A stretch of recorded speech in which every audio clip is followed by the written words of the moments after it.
Hello, good afternoon, East Coasters, good morning, West Coasters, good evening to all our fans and supporters in Europe. And if you're tuning in from anywhere else, we'd love to know. Welcome, I'm Lane Nooney. I'm a computer and video game historian in the Media Studies Department at New York University.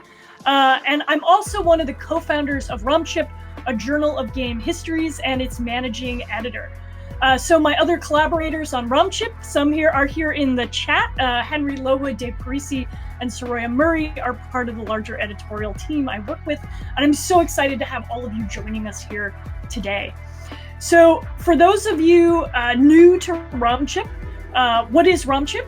We describe ourselves as an open access hybrid audience venue for the publication of game history. So as a publication, we develop, solicit, edit, and publish work across a range of formats, from traditional academic peer-reviewed articles to interviews and oral histories, to shorter essays and object lessons to translations, dealing with everything from video games to board games, analog games, sports, and play. As an open access journal, we have no paywall, no advertising, no logins, no predatory publishing model. You don't have to pay anything to read our scholarship, and our authors keep their copyrights. We're trying to model a really different kind of future for research publishing. And lastly, we describe ourselves as hybrid audience, which means we're going to try and create a big tent around game history, a place where we can have rigorous historical engagement in a way where as many people as possible can participate. So part of our mission is that you shouldn't need a PhD to be able to read or write for or interview for ROMchip. And so this current talk series, ROMchip Presents, is an extension of that mission to bring historical work to a live audience through the power of Twitch. And in fact, if you'd like to right now, you can go ahead and get tickets for the April talk with Whit Howe. I'll be dropping a link for that in the chat momentarily. They will be discussing their work on transgender video game and software history in April. And so ROMchip is a total labor of love and commitment and dedication to sharing historical knowledge. We think it's powerful to be our own publisher and to be free from profit motives. And that being said, ROMchip is entirely self-funded. We're hosting our very first Twitch fundraiser on Saturday, May 11th, and we're really hoping you'll be able to tune in. Our goal is to raise at least $6,000, which would help us to continue bringing you all this incredible work. You can go to donate.romchip.org and find more about our mission. We've got people like John and Brenda Romero, Jason Scott from the Internet Archive, Phil Salvador from the Video Game History Foundation, Ash Parridge from The Verge, Kashana Gray, Bennett Foddy, a whole host of incredible people who will be coming to play a game historically meaningful to them. Again, donate.romchip.org. I'll drop those links in the chat momentarily. And you can always stay up to date with our activity by signing up for our newsletter. And if you already love what you're seeing, you can donate now as well. Links to that at donate.romchip.org, and I'll be posting that in the chat as well. We are a fiscally sponsored LLC, which means all of your donations are tax deductible. So with all of that out of the way, it's my honor and pleasure today to introduce our speaker, Jaroslav Švelch, someone who has made a name for himself as one of the most impressive scholars in the world of game history and game studies. Jaroslav Švelch is an assistant professor at Charles University in Prague and has published work on the history and theory of computer games, as well as humor in games and social media. Jaro also serves on the editorial board for ROMchip, so he helps us review and vet copy. And so Jaro is the author of two books. First, Gaming the Iron Curtain, How Teenagers and Amateurs in Communist Czechoslovakia Claimed the Medium of Computer Games. This was published by MIT Press in 2018. And this incredible work explores how amateur programmers of the 1980s in Czechoslovakia got their hands on personal computers behind the Iron Curtain and used games for both entertainment and self-expression. This work was awarded the Computer History Museum Prize in 2019 as the year's best scholarly work in the history of computing. And Jaro is also the author of Player vs. Monster, The Making and Breaking of Video Game Monstrosity, out from MIT Press just 1 year ago. And it's Player vs. Monster that Jaro will be sharing with us today. In a review in the journal Game Studies, Player vs. Monster is described as, quote, an engaging and overdue argument about what video game monsters reveal about games and contemporary culture more broadly. In this work, Jaro uses the monster as a through line across game history in its many material forms, from TTRPGs like Dungeons & Dragons to cult hits like Undertale. And to speak personally, I've known Jaro in the game history scene for years, where he distinguishes himself continually as a diligent scholar and also a very generous colleague. And if you listen ever so carefully, you might also be able to recognize Jaro. You'll permit me to embarrass you just a little here, as the vocalist for the Czech-based rock band Rest in Haste, a group which channels California desert rock with Washington, D.C. post-hardcore blended through the dark depths of the gambling parlors in Prague. So Jaro is indisputably a man of many talents, and it is my total honor on behalf of the editorial group at ROMchip to host you, Jaro, in ROMchip Presents in our Twitch Talk series. It's a pleasure to have you here, and I would love for you now to take it away.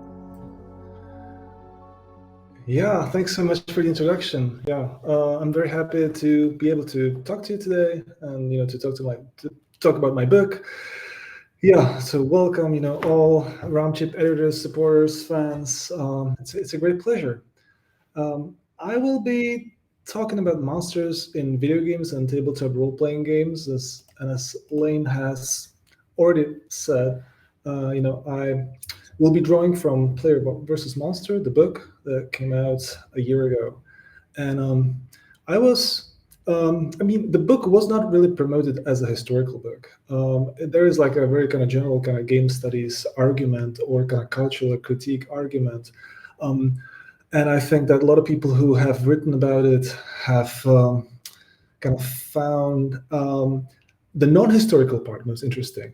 But I actually think that the most valuable thing, as I kind of see it, is actually the historical part, the historical argument. So today I want to focus mostly on that. So I'll be talking about the history of monsters in video games and tabletop role-playing games. Yeah, so now let's just look at some monsters. This is a game called Tick Attack from 1983. It's a British game, and you can see, here it goes. So you can see what the monsters are doing here. They're objects of player action, right? So the protagonist throws their axe at them, and whenever you do that, you kill them and you get score. So they are objects of player agency. At the same time, they are these challenges. There are these, mechanical servants, we could say, of the game designer, kind of thrown in to kind of provide some challenge, and then, they disappear and they appear again to give you some more challenge. And they also embody the agency of the machine. They make the space look more alive. I think this was very important, especially in the late 70s and early 80s, when games were still something new. But if we, look at scholarship about monsters, there's really not that much. I think that monsters are being taken for granted. When I did literature review for the book, I was surprised by how little literature there was. Despite the fact that, as the authors of this textbook say, in the eyes of many non-gamers, killing monsters is what most games are all about. But how did that come to be? That is a historical question, which I will be trying to answer today. So the plan of the talk is as follows. First, I will talk about how monsters entered video games. These are also some of the kind of the fundamental questions in the book. And what kind of otherness do video game monsters represent? In this talk, I will first speak a little bit about theoretical approaches to monstrosity, sublime and contained monstrosity. Then about the culture prehistory of video game monsters, the player versus environment mode of play, which I think was crucial, and that kind of enabled the explosion of monsters in games. And then I will speak more specifically about two seminal titles, case studies, and those will be Dungeons and Dragons and Space Invaders. Okay, so let's start with a bit of like a theoretical kind of probe into what monstrosity is. And once again, when I started doing the literature review, I looked into kind of humanities and kind of social scientific literature on monstrosity. And what you encounter most often is something that can be called sublime monstrosity, a theory that says that monstrosity is something that represents some kind of radical otherness, something that is unknowable, something that is difficult to comprehend. This, kind of stems from Immanuel Kant's, theory of the sublime, which he defines as something that is ill-adapted to our faculty of presentation, something that does violence to the imagination. As the formalist film scholar Noel Carroll puts it, they are cognitively threatening. What is often also used, especially when studying horror film and horror games, is the concept of the abject, defined by Yulia Kristeva as something that disturbs identity system order, something that doesn't respect borders, positions, rules, the in-between, the ambiguous, the composite. It is not an object facing me, which I think is an important part of it. So it is something that we find very uncomfortable looking at because it is, in a sense, a part of ourselves. But when we actually look at monsters in video games, like all of these actually rarely apply, I would say. Very often monsters are actually objects of player agency, and they are calculable, and they are predictable, and they are knowable. So I think that we kind of need a different approach. And there's been another strand of looking at monsters throughout history, and that is the idea of contained monstrosity. Monstrosity as sort of shackled within the systems of human knowledge, in encyclopedias, maps, and so on. And here bestiaries are a good example. There are these medieval tomes that contains all kinds of monsters that are presented as something that is kind of tamed by human knowledge in a way.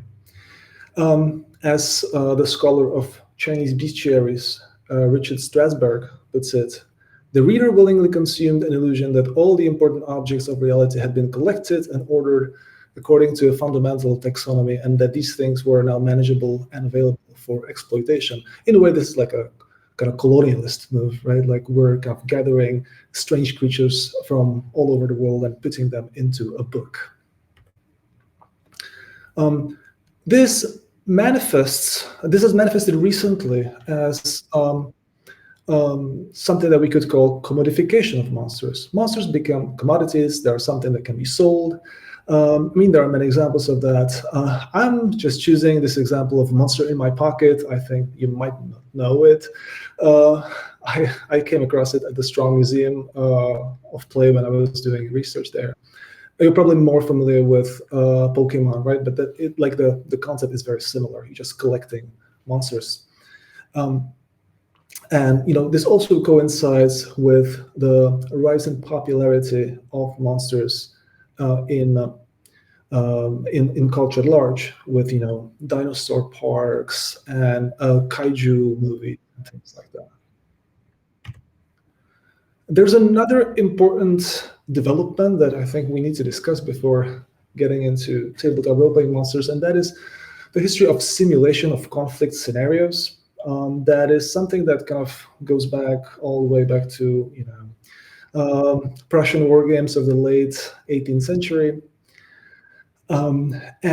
These were games that were also used as these training scenarios, basically to reduce uncertainty in potential future battles. So it would kind of provide a simulation that is kind of realistic enough so that you can kind of learn from it. And it also required all the units, all the enemies to be simulated in a certain way.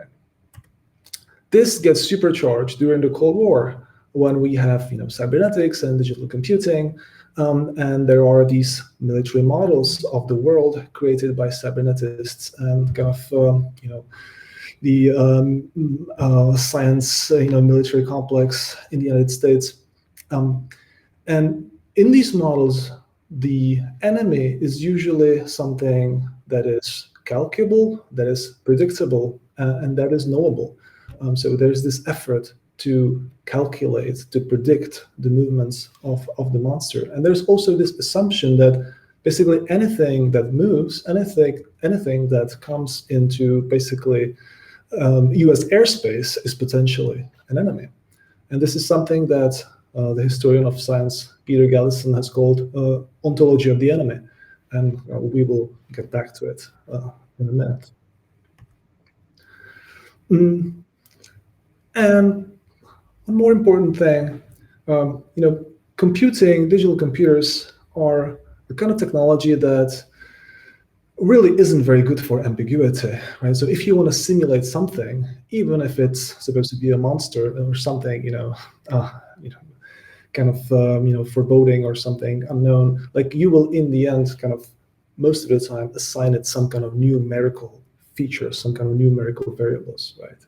And this kind of disenchants the unknown in a way. I'm quoting Mackenzie's work here, who says that the primary violence of the game space has nothing to do with brightly colored explosions or mounting death counts, but with the decision by digital fiat on where everything belongs and how it is ranked, which is something that we'll see in representations of monsters.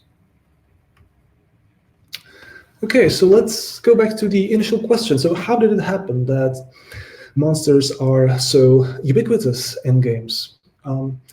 Today, it got to the point where killing monsters is, in a way, a synecdoche for video games.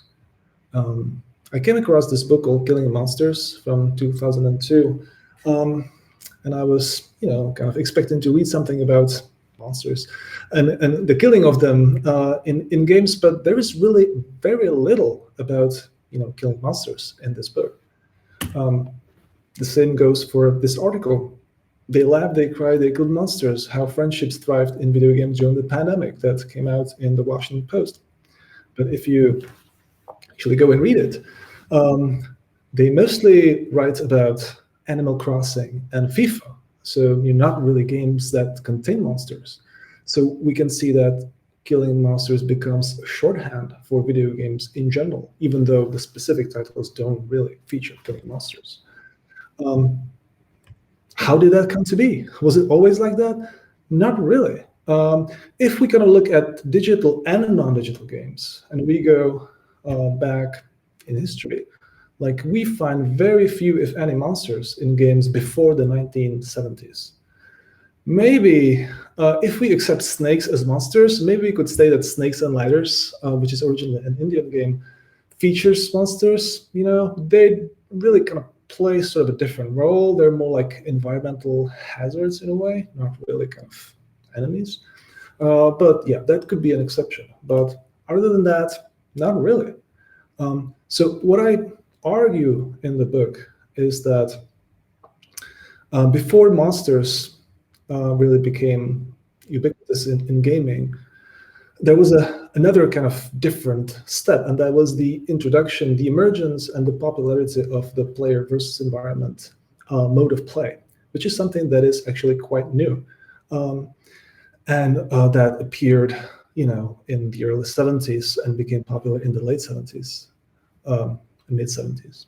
So, what is player versus environment? I mean, it's a term that's being used in just kind of general kind of gamer, lingo. It refers to gameplay situations where a player or players control avatars in a simulated environment and are confronted with sets of obstacles and enemies who are controlled by a third party, which can be either a human referee or a machine. So, for example, chess is not a player versus environment game. It's a player versus player game, and it stays so even if you play against a computer. Because it's still like a symmetrical kind of game.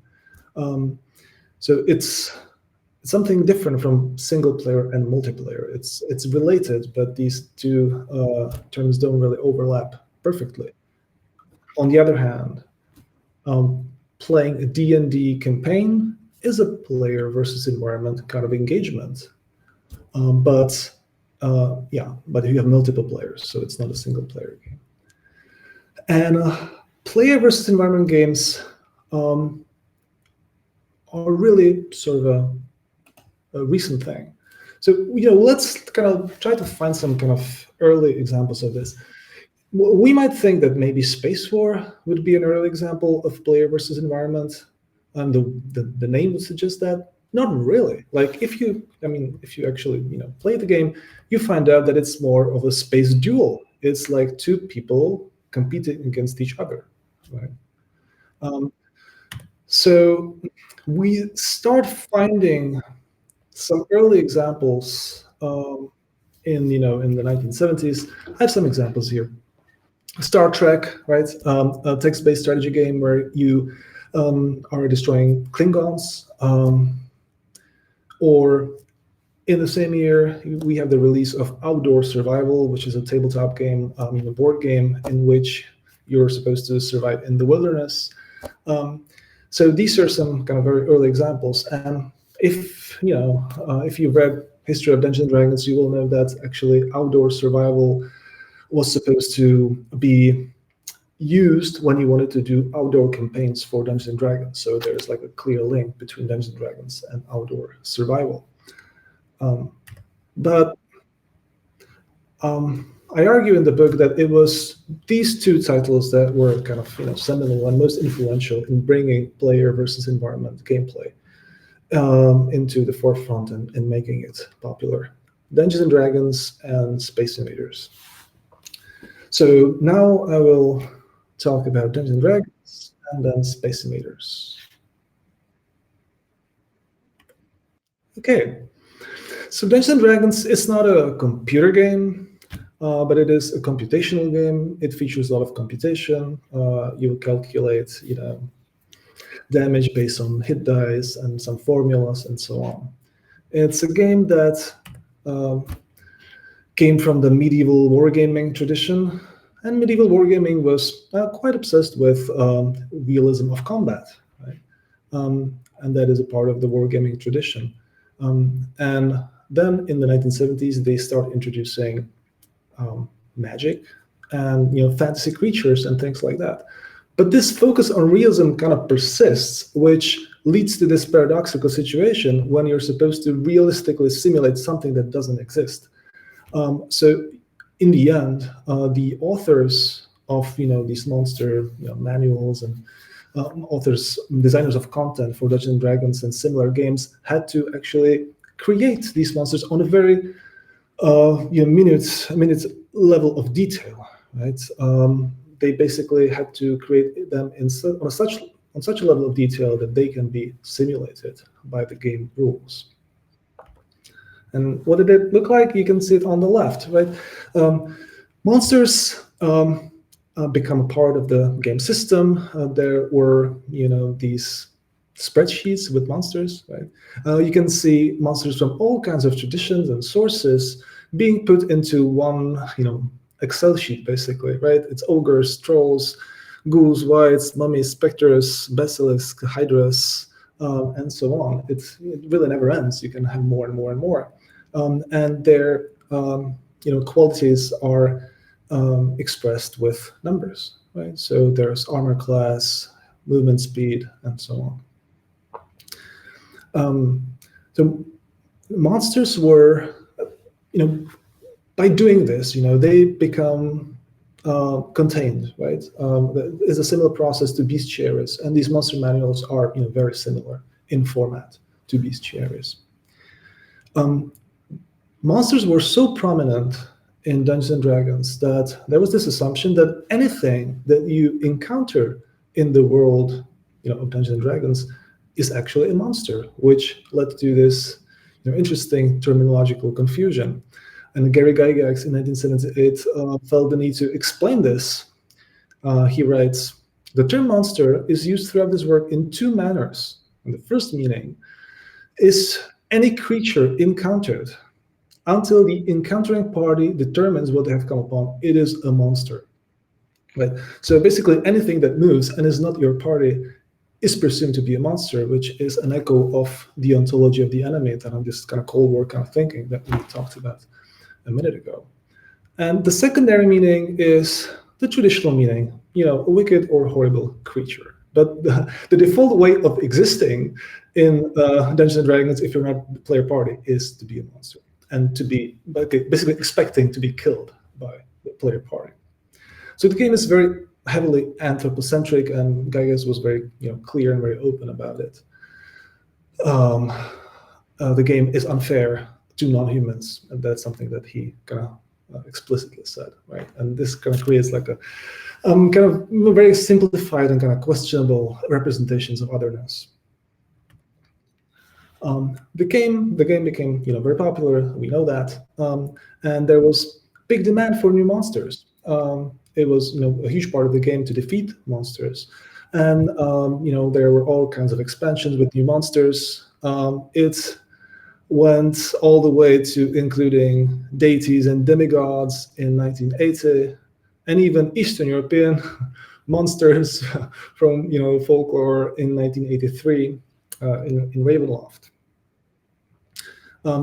The system was limiting in a way, but it was also very generative. Like players themselves could create new monsters because they had a template to do it. So there are these cute examples like the chicken fat quasi-elemental, which I found in the collection of these user-generated Dungeons and Dragons content at the Strong Museum. But there were also these semi-official booklets with monsters, like all the world's monsters. This was not an official D&D product, but the monsters could be used with D&D. And of course, Dungeons and Dragons was adapted into video games, computer games, almost concurrently with its release as a tabletop game. So we have, D&D, which was an adaptation for the Plato system in 1975, and then later, games from home computers like Akalabeth, Wizardry, Ultima, and so on. Just want to shortly look at Akalabeth and how it was promoted, because monsters were a big part of the promotion of this title. So monsters are used as an attraction here. The game promises 10 different high-res monsters, because high-res are kind of given the contemporary standards. And in the manual, there's this kind of nice sentence there that kind of nicely sums up the player versus environment mode of play, right? This they do to help rid Akalabeth of the foul beasts which infest it while trying to stay alive. Okay, so that was the story of Dungeons & Dragons and its monsters, and now I'm kind of moving on to Space Invaders. And first of all, of course, shooting games had been around long before computer games, long before Space Invaders. There had been shooting galleries, for instance. So I have this neat little book of photos of American shooting gallery targets from 19th century. And you can see here what was considered acceptable to shoot at in the 19th century at the shooting galleries. So, Mexicans, Native Americans, animals, and some kind of abstract shapes. So I guess the issues with representation of enemies in games go way, way, way back. But these were not monsters per se. We get to something that's traditionally understood as monsters a bit later in the late 60s and early 70s. And there are electromechanical games featuring monsters. At this time, science fiction monsters were becoming very popular. It's just becoming a part of the cultural kind of zeitgeist, right? So it's no surprise that we would have electromechanical shooting games about aliens. So The Invaders, not to be confused with Space Invaders, is an electromechanical game by Midway from 1970. It features weird creatures weaving side to side and bobbing up and down with spine-tingling moans and groans. And importantly, it features multiple scoring and extended play to make everyone compete, suggesting that the game is a competition between players, right? Not really between the player and the monsters, but between players. I will get to that in a minute. Let's look at some photos. This is actually taken from a YouTube video. Like this machine is very, very hard to find. So you can see here that you have this turret, and the turret is aiming at the monsters who are at the back, in the back, and you need to aim and shoot. And these are some of the little monsters. The more humanoid ones kind of go up and down. You have to hit them, and the one in the spaceship kind of goes left and right. And when you hit, they kind of flip around, so you cannot see them anymore, right? So at first sight, this might look very similar to Space Invaders, but there's one important difference. And I think by now you kind of know what it is.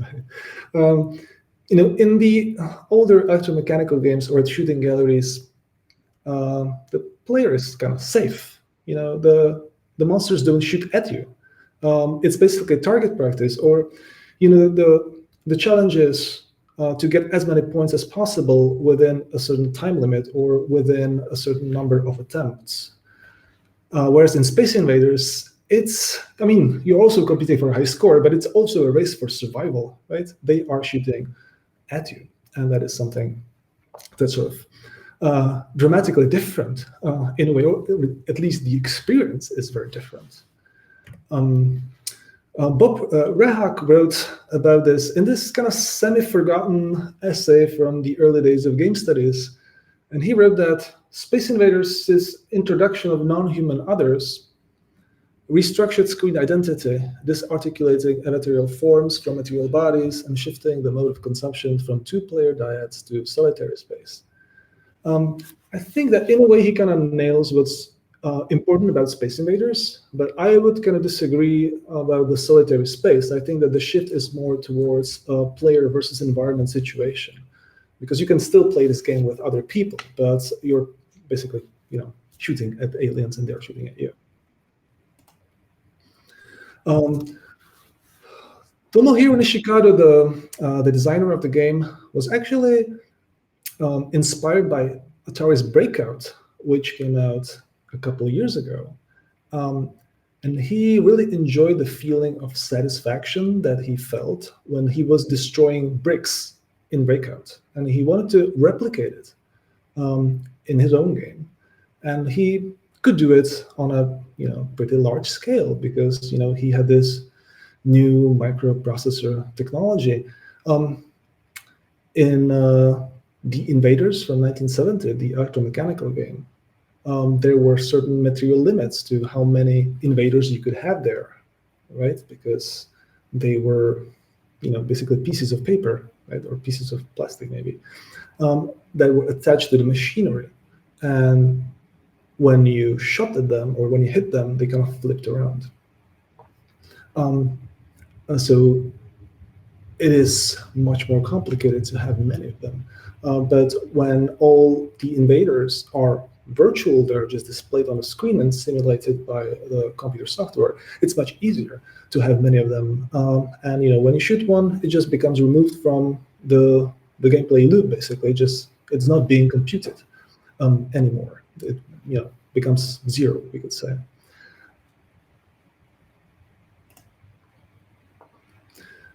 Another interesting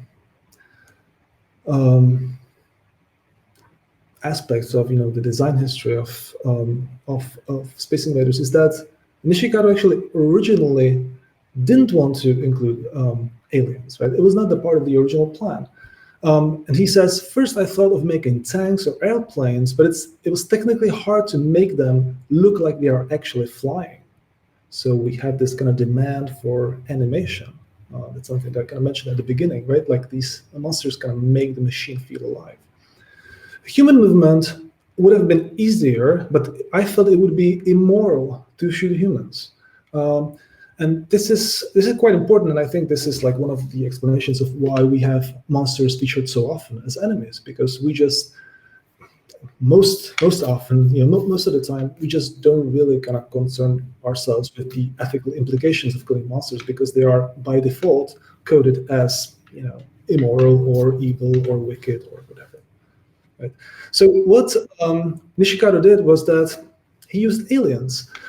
He says that he knew about this movie called Star Wars that was about to be a big hit in the US, but he had actually not seen it.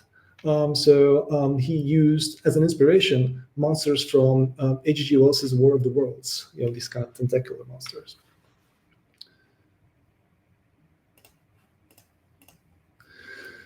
Space Invaders became a huge hit. We all know that. This was documented quite nicely by Martin Amis in The Invasion of the Space Invaders. It's a really kind of nice reportage book. It became a huge hit for several reasons. Well, it was the conceptual novelty, the audiovisual spectacle, the drama of it. Amos writes, I had driven toy cars, toy aeroplanes, toy submarines. I had shot toy cowboys, toy tanks, toy sharks. But I knew instantly that this was something different, something special. Cinematic melodrama, blazing on the screen, infinite firing capacity, the beautiful responsiveness of the defending turret, the sting and pow of the missiles, the background pulse of the quickening heartbeat, the inexorable descent of the bomb-dumping monsters. My awesome task to save Earth from destruction. Very nicely captures the drama. And he adds, after Space Invaders, we were defending Earth against monsters in sublunar skies, suggesting that Space Invaders kind of shape the direction of game design at that time and the industry. We can also kind of find that in Rayford Ginz's book Atari Design. It's not the main point of the book, but at some point we see that shooter games become the dominant genre and the most profitable genre, and that is after the release of Space Invaders. Before that, it's mostly racing games and sports games, which are usually player versus player games. Right? But shooter games like Space Invaders are player versus environment games. And soon we will have games that combine the two. Fantasy monsters with stats, and the ones that kind of move around fast on the screen. One early example of this is Gauntlet, and I found the design documentation of Gauntlet at the Strong Museum, and it's a really interesting document. It shows how the designers were thinking about the role of monsters in this game. So they write, the main motivation of the game will be to blast the jelly out of the opposing forces, anything that moves. The monsters of this game have only one purpose for existing.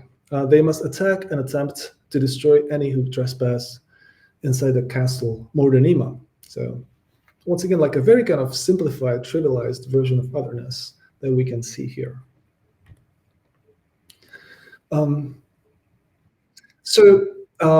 Player versus environment mode of engagement became extremely popular. Alanda Chang has argued that it just became a de facto standard of game design after, in the 80s and the 90s. With the exception of some genres like sports games or racing games, which I've already mentioned. But it was prominent in computer role-playing games and action games and so on. I guess Street Fighter and fighting games would also be an exception. So why did it become so popular? Well, there are many different explanations that are kind of complementary. So I'll just go through some of them. Well, it resonates with Western hero narratives, right? Like a lone hero fighting an onslaught of enemies. We see it in myth, we see it in Westerns, we see it in comics. It resonates with neoliberal individualism. It basically tasks the player with taking on risk and improving themselves. You kill monsters, you get loot, you get experience points, you improve yourself, and you can take on greater challenges. It resonates with the Cold War era obsession with conflict. Right? There's also this novelty of playing against computer-controlled enemies, which was really something new at that time. It resonates with the emerging consumer practices. Digital technology was increasingly used individually. Video game consoles, home computers, even in the arcades. Of course, like you could play with mates, but very often it would be uncomfortable, and many people would just like play on their own. And more games were designed to be played as single-player games. Breakout, for instance, was actually purposefully designed as a single-player version of Pong, so that you can just play Pong on your own, and it's engaging. That was the kind of actually exact brief by Nolan Bushnell. And also, PvE kind of offers a satisfying gameplay experience. I think, in a way, it can be better controlled by the game designer when you have player versus player situations. I mean, the individual players can have very different skills, right? Like very different levels of skill. But when you're designing a player versus environment game, you can have more control over it. But many different reasons. So until now, I've mostly talked about the baseline. What's the baseline for video game monsters? And I've talked about how the baseline was established. So that was mostly chapter 2. But there's also like a part in the book where I talk about games that subvert these conventions of player versus environment gameplay.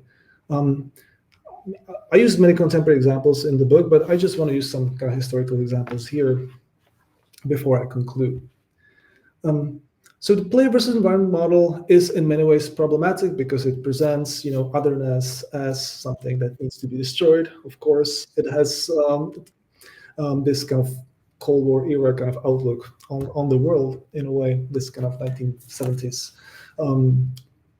thinking of anything that is other as an enemy. And there are ways of subverting this, and they kind of can be associated with some of the assumptions of the player versus environment model. Well, the first important assumption of PvE is that you can tell yourself apart from the monster, right? You know who the enemy is, basically. And the other assumption is that you can target the enemy. Like, the alien in the Space Invader, you can shoot at it, right? Or the orc in Dungeons & Dragons, you can stab it. And games that subvert these conventions can usually kind of take one of these routes of subverting it. And one of them is to subvert the assumption that you can tell yourself apart from the monster. I call it failure of distancing, and it basically means that you cannot really tell yourself apart from the monster, or it is kind of question whether the monster is a monster or whether you are the hero. And there's a really kind of nice historical example of this in Prince of Persia from 1989, which originally was supposed to feature no enemies at all. But then, as Jordan Mechner tells the story, his office mate told him to include monsters, but they didn't have enough memory. So what they did was just took the sprite, the graphic that represents the protagonist, Prince, and they just shifted the palette so that it became this kind of dark mirror image of Prince called Shadow Man. And in the course of the story, at one point, Prince runs through this magic mirror, and Shadow Man kind of separates from Prince, and it becomes a nemesis, and he creates problems for him.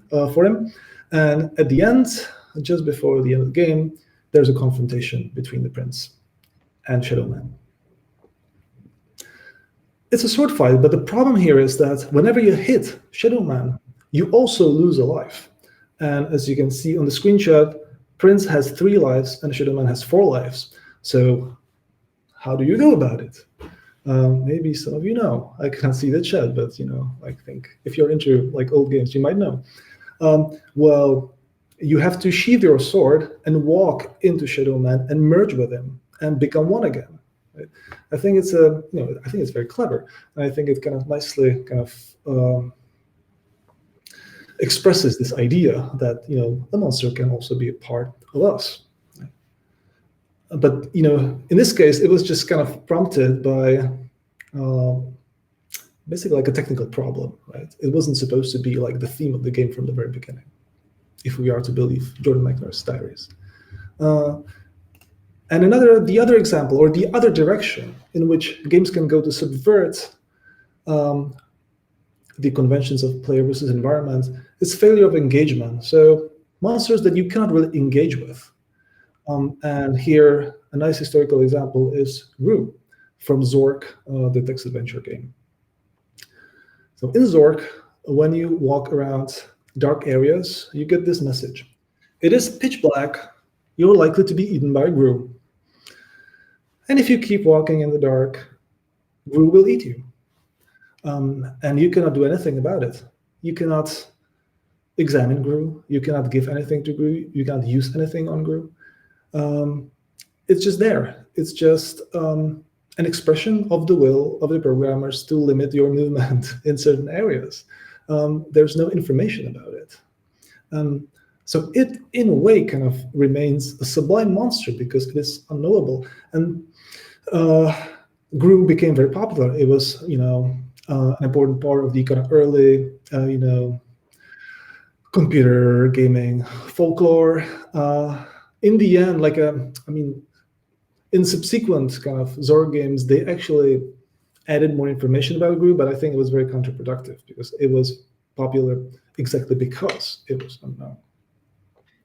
And then in the book, in my book, I kind of give other examples of more contemporary games that, subvert player versus environment conventions in various ways. But, we don't have time to go through them now. So some conclusions. We have seen that video games tend to present monsters as contained. They are, commodified monsters, simulated monsters. Objectified, right? They are presented as objects of player action. The role of monsters in games mostly arises from and adheres to the player versus environment model, which became popular in the late 1970s and is relatively new. We haven't really seen it often before the 1970s, if at all. Which leads me to the argument that the prominent role of monsters in games is historically contingent. It wasn't always like that. It's a result of some kind of historical processes and cultural context and all kinds of things. So monsters in games should not be taken for granted. They are a result of historical processes. And that's it for me. Thank you very much, and I'll be happy to answer your questions, listen to your comments, whatever you have to say. Thank you. All right. All right, there we go. I was just dropping the links to your books in the chat here for everyone. Thank you. Yeah. We got a direct to the MIT publisher. Yaro, thank you for such an incredible talk. And folks, please start to put your questions in the chat. Every semester I teach this video game economies class, and we start with kind of the Cold War, how games come out of this kind of, sort of genesis point. And it's always been a little bit of a tough, I think, intellectual move that early in the class to sort of insist that something gets baked in to games at that time that comes out of computing that kind of winds up structuring the rest of the way that games work, right? And I hadn't thought about sort of turning to the materiality of the monster as a way to look at how opposition, the enemy, gets embedded and then becomes kind of the monster, right? As this becomes commodifiable in a way. Mhm. So I have a couple questions, and then I'll farm the Sure. chat. But my I cannot. first, I'm sorry, I cannot see the chat, so you'll just have to kind of read them to me. I'll pull those in for you, no problem. Yeah. My first question was, you started by, the talk was kind of primarily anchored around Dungeons and Dragons and Space Invaders, and I was wondering if there were other kind of contenders for what you saw as defining monster games from this kind of early gaming era, either tabletop or digital. What are there's always a list, I feel like, that historians have of the objects they put aside, and I was wondering what yours were. Sure, yeah, absolutely. There is I think there were definitely contenders. I had there was a part in the book about a game called Hunt of the Wumpus, which I kind of took out at the last minute because it was very hard for me to kind of put it anywhere because it just didn't fit anywhere. But it was a very popular game in which you're kind of moving around the labyrinth, and there's this monster that is not described anywhere, just roams the labyrinth, and kind of you're supposed to shoot at it. And you're supposed to kill it, but at the same time, it's a very sublime monster, I would say, because there's no description. Right? It's very mysterious, and it's also just one monster. Because what we tend to see in video games after Space Invaders and Dungeons and Dragons is just lots and lots of monsters, huge quantities that you kind of kill throughout the game. They kind of keep up the challenge going, give you something to do. But this is a game with one individual monster, which is really, really interesting. Then I think another cool early example was actually on my first slide. I had the image of a huge dinosaur. It's from 3D Monster Maze. It's a British game from 1981.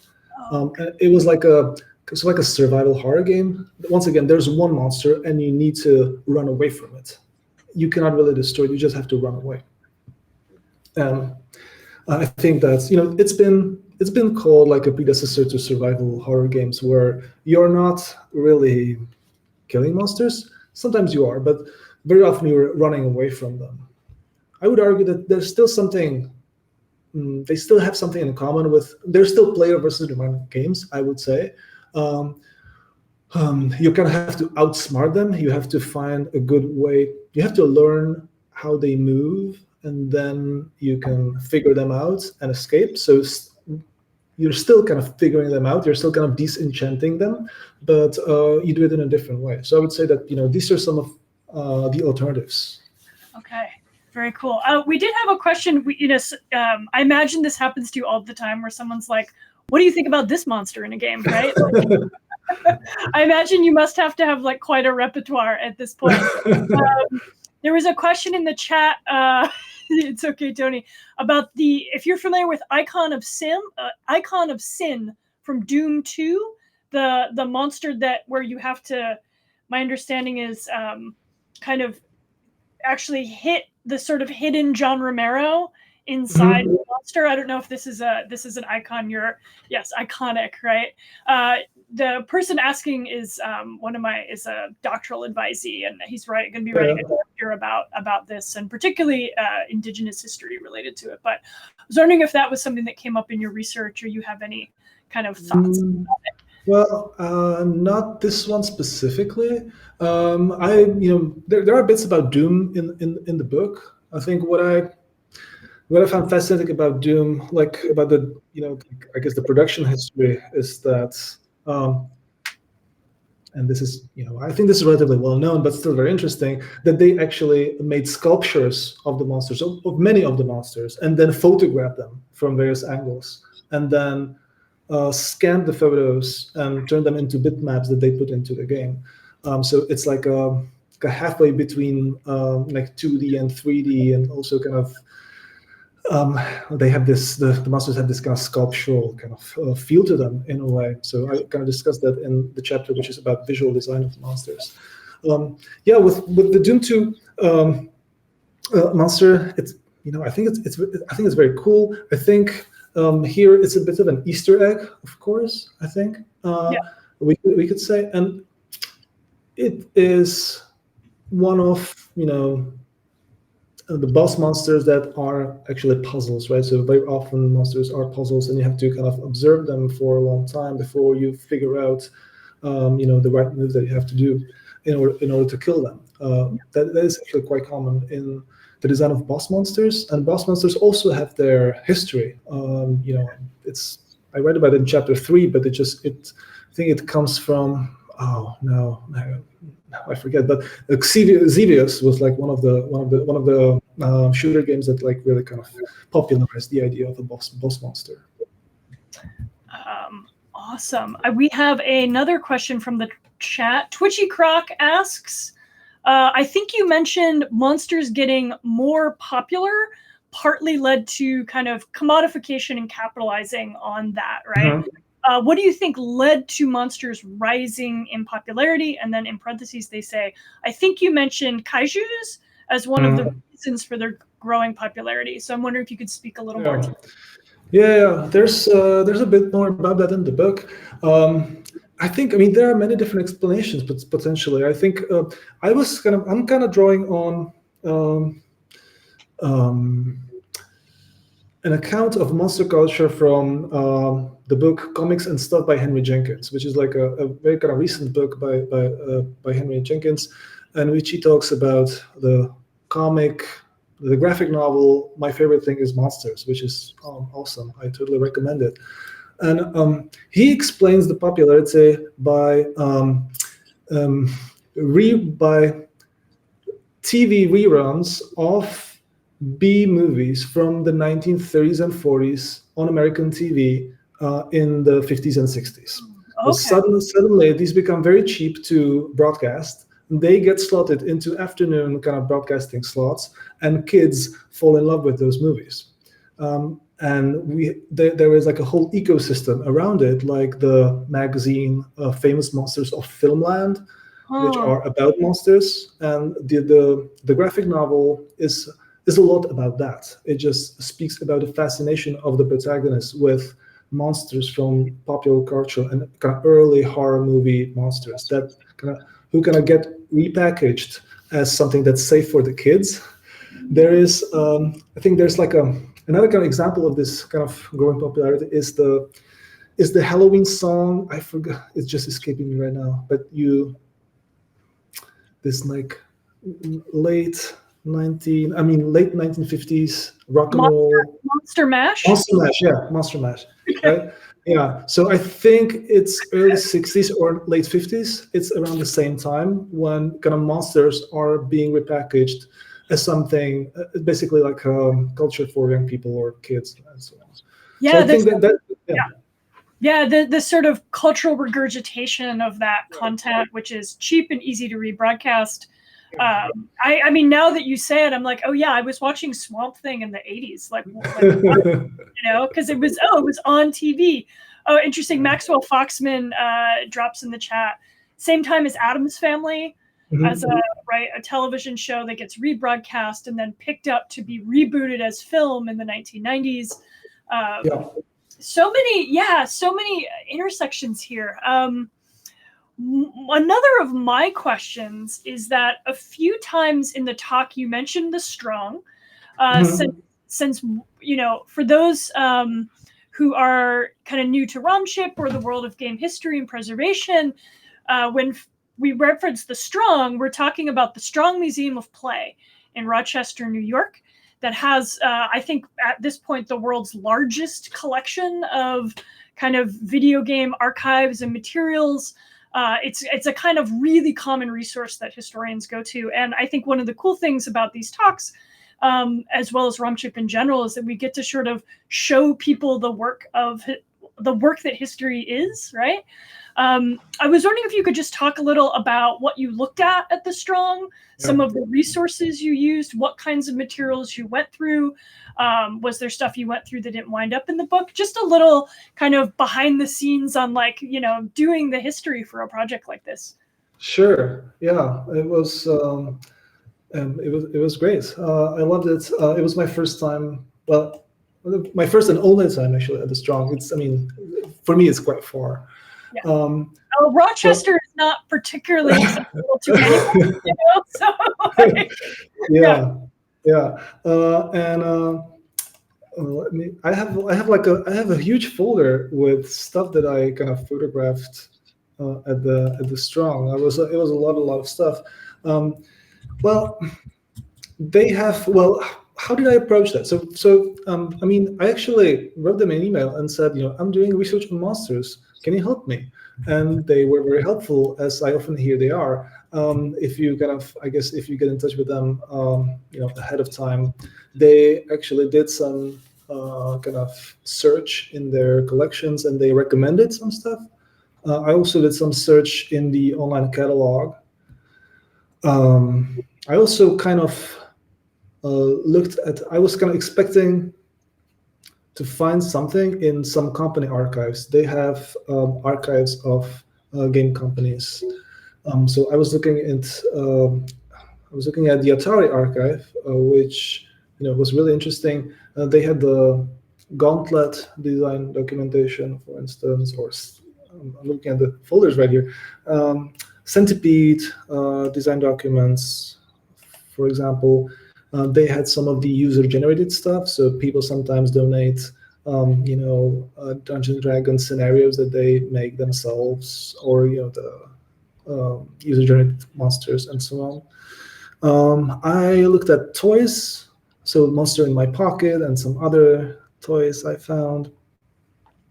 I looked at the SSI Archives, which is a company that published computer role-playing games, but also kind of computer war gaming strategy games, but also Eye of the Beholder and these kind of CRPGs. I looked at. Yeah, I think I would just go into too much detail, but they have like a vast kind of array of resources. So they also have books. They have company archives, they have personal archives, they have games themselves, although many of them are in some way or another accessible online. So, I mean, the games themselves as digital objects, I could also find somewhere else. But the paratexts and the company documents and the company correspondence, the design documents, that's something that you cannot really find anywhere else. Yeah, great. We've also had a couple more questions come in. I think the chat's getting warmed up. Moth Brocade asks, well, first they say thank you for an amazing talk. I really like the observation that video game monsters are historically contingent. I'm curious about your observations about monsters as culturally contingent. I'm thinking about games that draw on culturally specific creatures and bestiaries. For example, you've mentioned kaiju, also Japanese demons, yokai, or spirits and folklore of non-Western mythologies being drawn. Does that disrupt or get folded into PvE logic? Yeah, that's a very good question. I have there are kind of discussions of that in the book. It didn't really kind of fit into the talk. So one of the arguments that I'm making is that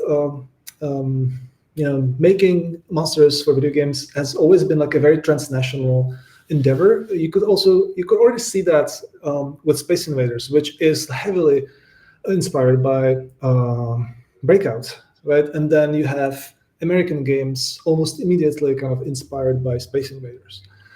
So in terms of kind of production, there's always this kind of ping pong between, most of the time, actually US and Japan, but sometimes also UK. I mean,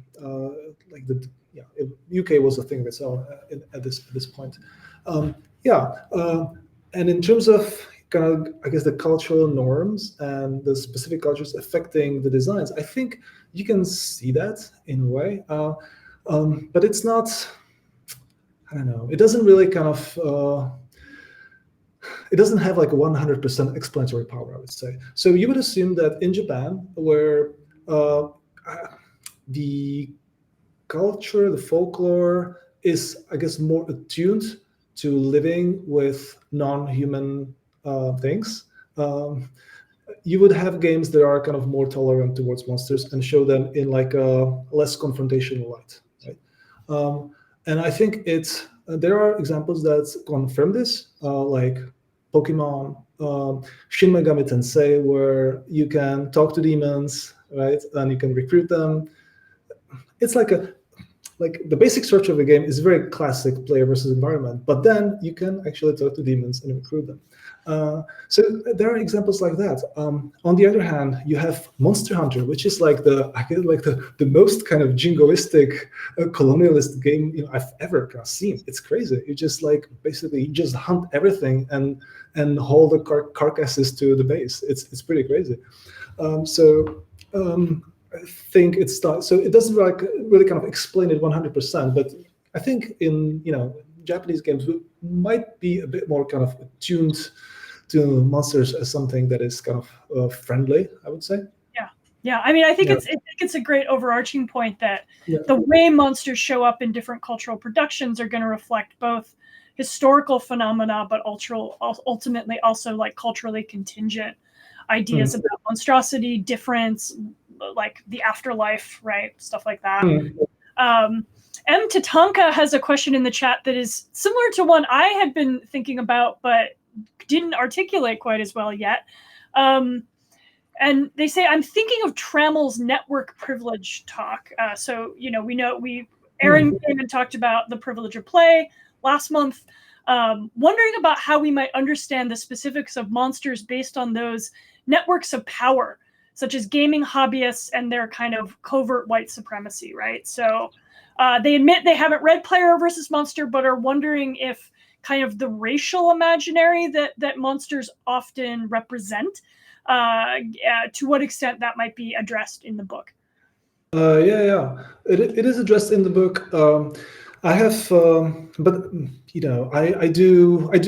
familiar with Aaron's work, and I cite him, and we talk about these things. And also, we recently were on a panel together at SHOT, where we kind of talked about the two books together. So I think they are they fit quite well together. And I think that you're absolutely right that the representations of monsters were very racist and sexist in early Dungeons and Dragons for sure. It was mostly white men designing these games, and in a way you can see it in the representations. I think Aaron also with Sarah's thing, they also argue that you can see it in the structure.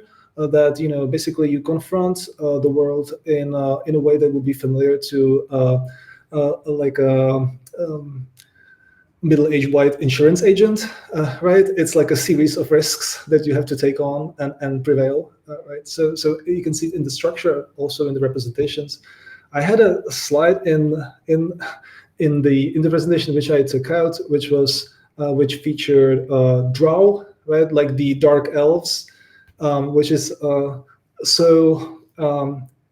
so problematic in so many ways, right? So, it's racist, but it's also sexist because like the queen of the Drow is this kind of like objectified woman who also turns into a spider. You can see plenty of this in early gaming. So like definitely like this affected the design of the monsters very much. Then you have the Oriental adventures where Oriental cultures and peoples were kind of trivialized in a way. Even in Ravenloft, as a Central Eastern European, I loved playing Ravenloft, the computer game, but it's like a very kind of Orientalist depiction of the region for sure. I'm just trying to. I'm looking at the presentation that we had for. Oh yeah, there's another kind of fun thing. Dungeons & Dragons speaks of the wilderness, right? There's a definition of the wilderness. It's kind of cool. They say the so-called wilderness really consists of unexplored land, cities and castles. Unexplored by whom, right? There's always this question, like unexplored by whom? It's like it's this Dungeons & Dragons is this kind of colonialist fantasy in many ways. So I totally agree. It was not really kind of very prominent in this talk, but I talk about it deeper in the book, of course. Yeah. I was commenting in the chat earlier, hearing Aaron's talk and then your talk, how gratified I am to see such a strengthening of the relationship between kind of tabletop history and digital games history in both of these works, that they're not being I mean, I think we've sort of, as gamers, have always understood that those are type bonds, but it's becoming so much more surfaced and explicit across all of these different modes of analysis. And I'm going to give us I'm going to give one last question from the chat, and then we will wrap. Twitchy Croc asks, what do you think of what seems to be a tendency of indie games to subvert monsters in games and AAA games to sticking with more traditional conventions?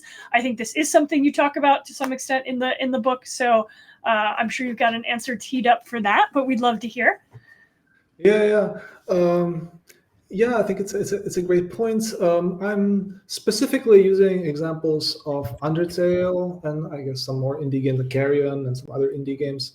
Well, I think player versus environment has proven to be a winning formula for some time, at least, in some genres. So like a lot of, like especially kind of bigger companies are sticking with that. And it's turned out that innovation of this formula is quite risky. So there have been some kind of high profile kind of, well, at least one high profile kind of failure, which I think, which was Alien Isolation, which was a game that tried to kind of, do monsters differently. It was like the monster mechanics were very different, and the game sold quite poorly. And I don't think we're going to see any kind of experiment like that anytime soon, unfortunately. So, so it seems to be a big risk, kind of to treat monsters differently.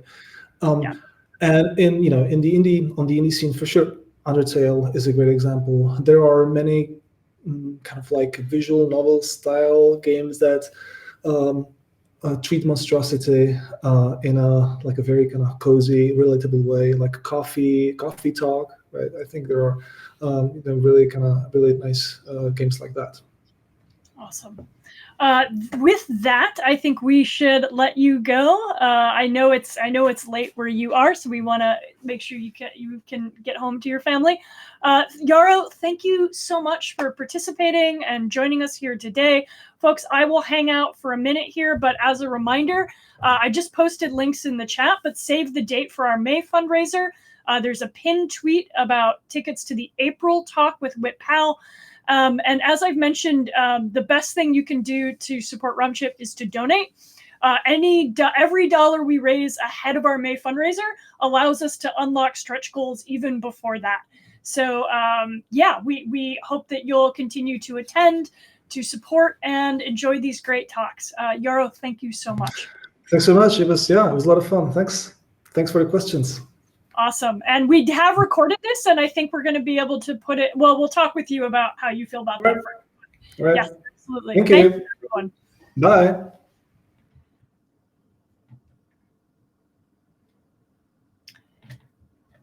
Did Jaro, I'm still on air.